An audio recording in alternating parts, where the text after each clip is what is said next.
Hi, welcome back. Well, in the year 1215, a very historic document called the Magna Carta was signed. Now, I've heard about this here and there, but here to rescue me from almost complete ignorance about this topic is James Standish. How are you, James? Well, I'm great, Ken. I'll do my best. So the year 1215 to 2015, that's 800 years. So that's why we're talking about that. That's why we're talking about today, although any day would be a good day on the Magna Carta, because it is a foundational document in the development of English law and, by extension, Western law and, by extension, global law. Okay, so what Magna Carta, what does the words actually mean? It just means a great charter. There were other charters that were signed, and it's a deal between the barons or the aristocracy and King John. You've heard of King John and Robin Hood and so forth. He was the bad king, wasn't he? He was the bad king, and actually he was less than popular. Okay. And so this was a deal that was done to secure certain rights, particularly for the aristocracy. Those rights really boil down to three different areas. The first is actually an interesting thing: the right of the church to be free. Oh, so there is actually a religious freedom aspect to this. Absolutely. And the idea is the church can appoint their own bishops, the king can't appoint the bishops. So you have that sort of little bit of independence. You still have a state church, but at least it has some independence from the king. The second thing has to do with legal rights, the right to a fair trial, to be tried by your peers, and some procedural things that go in with that.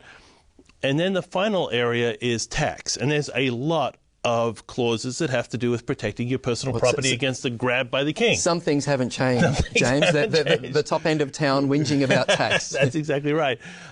So this is sort of the broad outline. Why is this important? Yeah, well, before that point was this idea of sort of the divine right of kings to rule, and the king could do whatever he or the queen could do whatever she wanted. Well, divine right of kings actually becomes a much bigger issue in the 1600s, later on with King James I and the Stuarts. But the Magna Carta is used as a tool against him in the argument, both legal, public policy, and public opinion, for his grabs of absolute power, and of course, which end up in the English Civil War with the abolition of the monarchy for a little while. The idea is, some people think of this, the Magna Carta, as sort of the pulling together all the ancient Anglo-Saxon rights that predated the Norman conquest.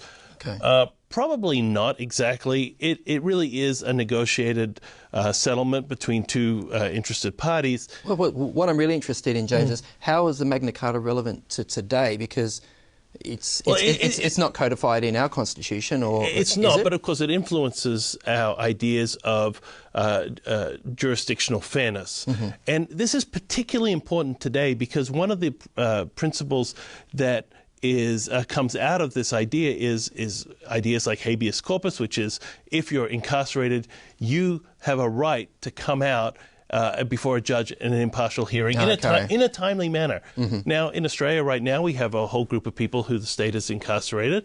They're called boat people, and we're keeping them. In the U.S., we have a whole group of people who we've incarcerated on Guantanamo Bay, which we've said are enemy combatants. So the whole habeas corpus thing is being, like, that line's being crossed with those people. It's being crossed, but the argument's being made going back to this idea that obviously it's been subsequently encased in things like the Bill of Rights in the US and in the Australian Constitution and in our common law in the UK and across the boards.